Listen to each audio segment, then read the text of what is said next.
Mark Elawadi, Managing Director, Oceanpoint Development, which is the owner of the development called the Third Turtle Club on the island of Turks and Caicos in the Caribbean.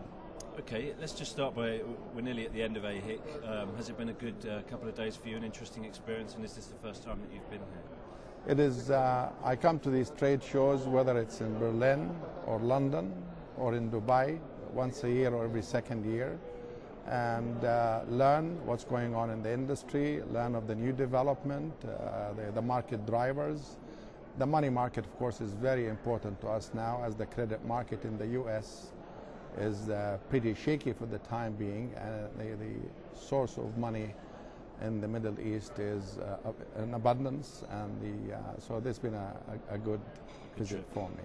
Yes. Okay, can you tell me a little bit more about your development, about the project? The Third Turtle Club is a development on the island of Turks and Caicos. The island of Turks and Caicos is one of the closest Caribbean island to the U.S. It's got a semi-private beach. It's going to be a 411 keys, 211 condo units with a spa, a destination spa, a marina, and a bluff. The resort will be operated by Rock Resorts. It's the first branded resort deluxe on the island of Turks and Caicos. And what's the time scale for the resort? What we're doing right now, we're doing some beach renourishment work and some of the marina work that is being done, working with our architects, landscapers, and interior designers to get the product ready. And we intend to launch sales in December this year, or January 2009. Ahead of an opening in the following year, or? We're looking, it will take about 2 years for the project to be completed, and we're looking now at this point for phase one, which is 110 units, to be open sometime in 2011. Okay, you touched on it earlier on, the credit crunch, the global downturn has been a big issue at this conference. Everyone seems to be reasonably, I think, positive about it here. You're a little bit closer to the US. How has it affected you so far, and do you think it's something that you can, an obstacle that you can overcome? I went to the investment conference called Alice, and that was in Los Angeles, end of January this year, and the mood in the conference was doom and gloom. The market has already started showing some serious problems, and none of the financial advisors that are normally have the ability to speak about Wall Street and the credit markets and the lending situation in general, no one was able to make any statements. They all wanted just to wait and see for 6 months. Yeah. And there are problems in the lending situation in the U.S. We understand that the Middle East, particularly the United Arab Emirates with the petrodollars, they still the development, the growth potential, it's almost like a continued explosion in the hospitality development, the airline growth.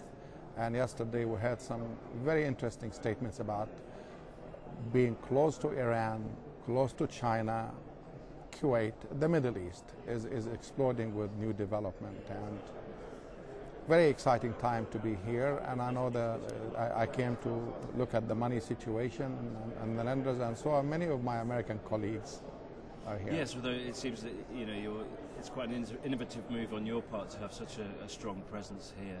Right. Do you think the Middle East is it a cultural thing here that you can share in terms of finance? Is it the positivity? What do you feel you get from, obviously, the money itself from being at an event like this? The equity situation here, the money situation is more fluid. I think many of our colleagues or the bankers from the U.S. are here, and European, looking to take money out of the Emirates to invest for different development in different countries in the Western world.